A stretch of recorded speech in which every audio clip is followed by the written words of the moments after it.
Coucou tout le monde, j'espère que vous allez bien. Bienvenue à nouveau sur ma chaîne Beauté Sissou Make-up Artist. Et aujourd'hui, on se retrouve pour un tuto make-up.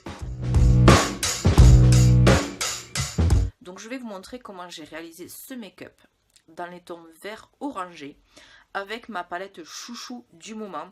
C'est la Subculture d'Anastasia Beverly Hills. J'ai voulu vous partager mon avis sur cette palette parce que quand elle est sortie, il y a eu le buzz, mais côté négatif. Tout le monde a fait des vidéos buzz, mais vraiment dans la négativité pour critiquer. Cette palette, c'est de la merde. Les fards sont poudreux.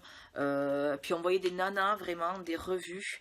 Elles prenaient leur pinceau et elles y allaient comme des gorées. Donc forcément, il y a tous les pigments qui tombaient. Mais il faut rappeler que cette palette, c'est une palette de pigments purs pressés. Donc du coup, forcément, les pigments purs, ben, c'est plus chuteux qu'une autre palette de fard à paupières lambda. Mais vous voyez que cette palette est absolument magnifique. Donc il y a 3 fards irisés. Il y a ce fard-là, le fard vert et ce fard là, donc 3 irisés et tout le reste c'est des fards mat.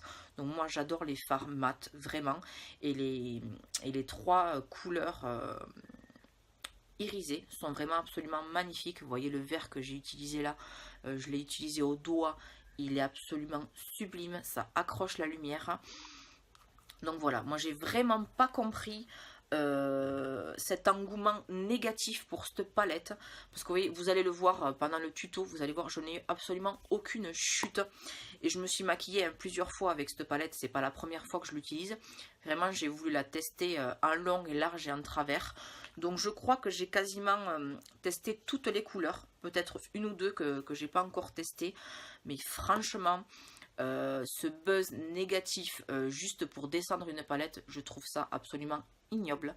Quand on sait que c'est des fards chuteux, ben on fait attention. Donc vous allez voir, j'utilise une base, j'utilise un paint pot. Alors certes, ça a une accroche un peu collante, donc c'est pour ça que le fard accroche.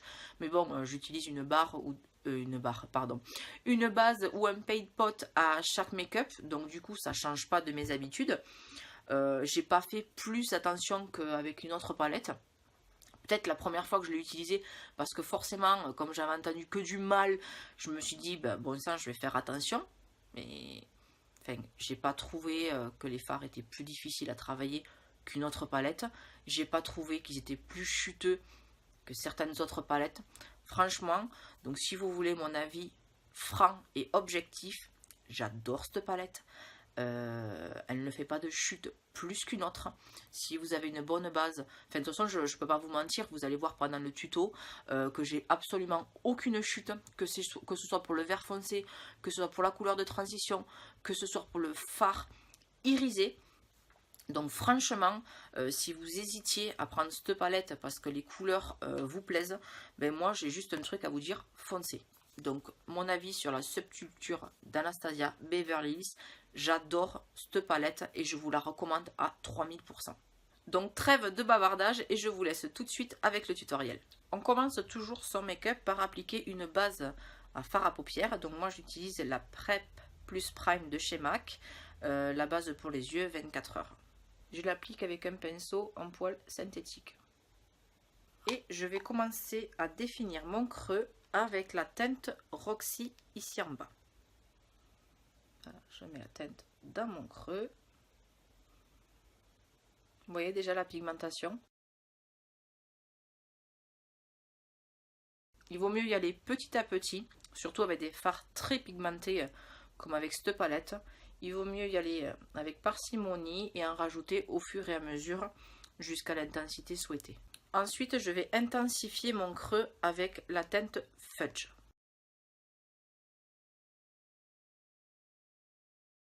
Et après, on reprend le premier pinceau et on vient bien fondre les deux couleurs entre elles.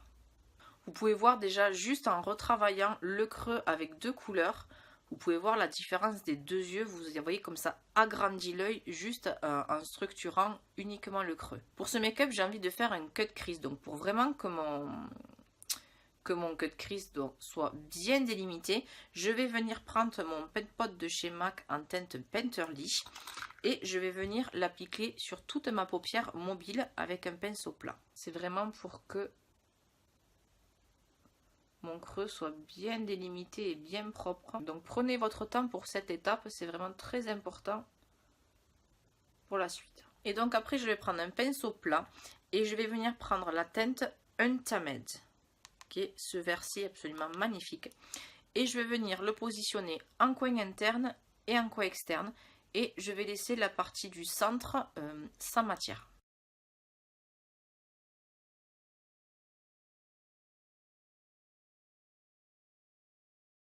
Et quand vous posez votre verre, n'oubliez pas de bien dégrader les bords pour pas que ça fasse de démarcation avec la couleur qu'on va venir poser ensuite. Donc pour continuer ce make-up, je vais utiliser la teinte électrique, qui est cette teinte irisée absolument magnifique, et je vais venir l'appliquer au doigt parce que je trouve que cette couleur ressort beaucoup mieux au doigt. Au doigt, vous voyez, les images se passent de commentaires.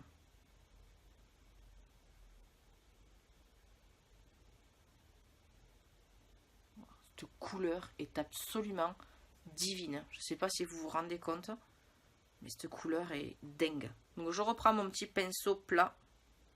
Je reprends un petit peu de ce fard électrique et je vais venir juste fondre les bords tout doucement avec l'autre verre pour que ça ne fasse pas des barres. Ensuite, en muqueuse supérieure et inférieure, je vais venir mettre un crayon noir tout simple. Donc moi c'est le Perfect Black de chez Too Faced, mais n'importe quel crayon noir fera l'affaire. Vous voyez, il est vraiment noir dès le premier passage et je vais venir déborder un peu au ras de cils. Et avec mon pinceau plat, je vais venir le dégrader immédiatement avant qu'il sèche.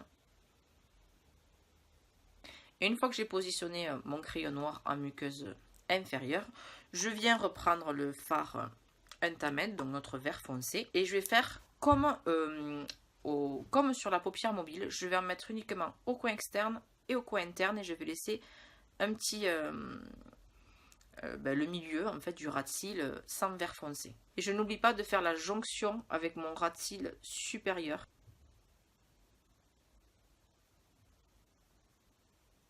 Vous voyez, on voit qu'il manquait un peu de fard à ce niveau-là, donc je fais ma jonction.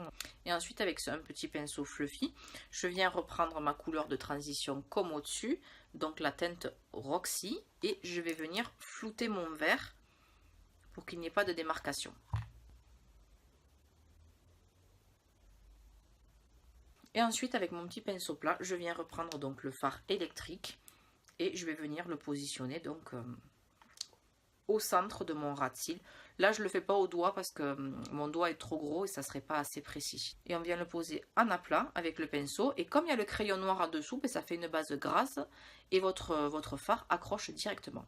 Et vous voyez que pour mon travail de fard, que ce soit au niveau de la paupière supérieure ou du ras de cils inférieur, je n'ai eu absolument aucune chute.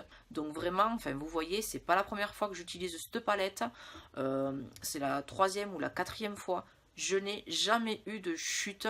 Vous voyez, mon teint était fait avant. J'ai pas ruiné mon teint du tout. Mais donc voilà, pour moi, il n'y a vraiment aucun problème avec cette palette. Pour parfaire mon estompe au niveau du dessous de mon sourcil, je vais venir utiliser la teinte Down, qui est celle-ci, un beige mat. J'en prends un tout petit peu et je vais venir le placer sous mon sourcil pour vraiment juste parfaire mon estompe et que ce soit parfait. Comme il ne se voit pas beaucoup, je vais mettre par-dessus la teinte Cube, qui est l'autre irisé de la palette, qui est un blanc avec des très jolis reflets. Ah voilà, c'est beaucoup mieux. Donc voilà, on en a terminé avec le travail des fards. Donc je vais venir faire mon deuxième œil, faire mon trait de liner et poser mes faux cils, et je reviens juste après.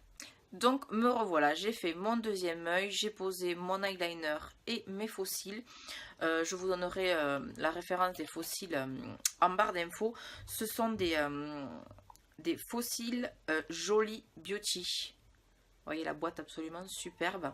Donc je vous mettrai, vous inquiétez pas, toutes les références pardon, en barre d'infos. Et on va terminer ce make-up avec bien sûr un petit peu de blush, un petit peu d'highlighter. Et sur les lèvres, je vais mettre le NYX Lingerie en teinte séduction.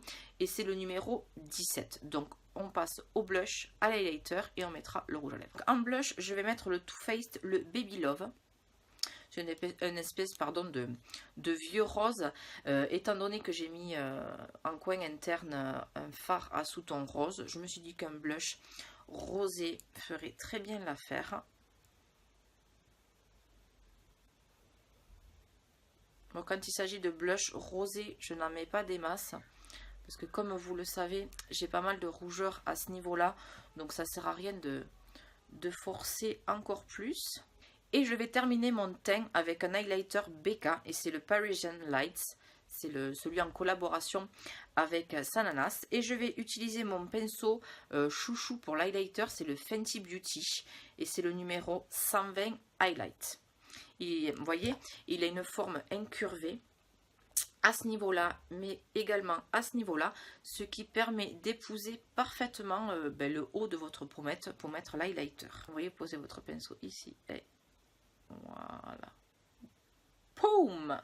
Vous connaissez mon amour maintenant pour les highlighters BK.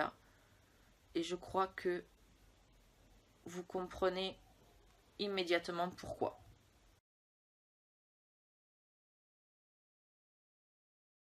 Pour cet highlighter, on a peut-être l'impression quand on le swatch au doigt qu'il est un peu moins crémeux que les autres highlighters BK. Mais je pense que c'est juste à cause du flocage de la tour Eiffel et des étoiles qu'on a vraiment cette impression qu'il est moins crémeux. Mais vous voyez qu'au niveau de l'application, bon, voilà, il n'en reste pas moins autant pigmenté que les autres. Il est vraiment absolument sublime. On n'oublie pas l'arc de Cupidon pour donner une impression de volume et de lèvres plus pulpeuses. Et donc, on va terminer ce make-up avec le rouge à lèvres. Et donc, c'est le NYX Lingerie en teinte séduction. C'est le numéro 17.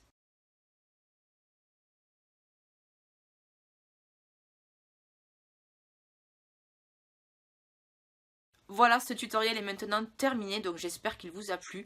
Moi, en tout cas, j'ai pris énormément de plaisir à le tourner, parce que comme je vous dis, je vous le répète, j'adore cette palette. Donc c'est vrai que quand j'ai commencé la vidéo, j'ai dit, allez Sissou, tu tournes un tutoriel aujourd'hui make-up. Donc j'ai pris la palette et je savais absolument pas quoi faire. Donc j'ai vraiment improvisé avec les couleurs de la palette, mais vous voyez qu'il y a autant donc des fards irisés que des fards mat. Il y a des super couleurs de transition, il y a un neutre aussi pour le dessous du sourcil. Donc franchement, cette palette, eh ben, elle se suffit à elle-même. Je l'adore encore une fois. Donc en tout cas, j'espère que ce make-up vous plaît. Je vous remets de toute façon toutes les références et les fards que j'ai utilisés en barre d'infos. Je vous mettrai aussi également la référence du rouge à lèvres ainsi que des fossiles. Donc voilà, si la vidéo vous a plu, comme d'habitude, un pouce bleu, ça me fera énormément plaisir. N'hésitez pas à partager la vidéo, à partager la chaîne, à vous abonner. C'est gratuit, ça fait toujours plaisir et ça encourage pour continuer. Donc je vous dis à très vite pour une prochaine vidéo.